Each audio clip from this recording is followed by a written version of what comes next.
कराची में ज़िला कोरंगी से आशूर का मरकज़ी जुलूस बरामद हो चुका है। शहदाए करबला की याद में अज़ादारों की बड़ी तादाद गिरिया उज़ारी करते आगे की जानिब बढ़ रही है। मज़ीद जानते हैं डॉन न्यूज़ के नुमाइंदे सैयद वसीम से।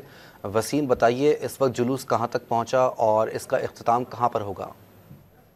इस वक्त मैं मौजूद हूँ ज़िला कोरंगी में, जहाँ पर आशूर का मरकज़ी जुलूस जो है मज़लूम करबला इमाम हुसैन अलैहिस्सलाम और उनके 72 शोदा की याद में अज़ादारान इमाम हुसैन की बड़ी तादाद जो है वो इस जुलूस को बरामद कर चुकी है। और ये जुलूस जो है वो हरमैन चौरंगी के पास जो है वो इस वक्त बरामद होकर जो है वो पहुँच चुका है, जहाँ पर अज़ादारों की बड़ी तादाद इस जुलूस के अंदर मौजूद है। जुलूस में जो है वो नौखानी और सीना जनी भी की जा रही है। मुख्तलिफ जो है वो लोगों ने यहाँ पर अज़ादारान इमाम हुसैन ने जो है वो सबीलों का एहतमाम भी किया। इसी के साथ साथ जो शबीए ताबूत हैं हज़रत इमाम हुसैन अलैहिस्सलाम और उनके जो 72 शोदा हैं वो भी बरामद हुए हैं। और उसके साथ जो इमाम हुसैन की सवारी जुलजना है उसकी शबीए ताबूत भी बरामद की गई, शबीए जुलजना भी बरामद की गई है।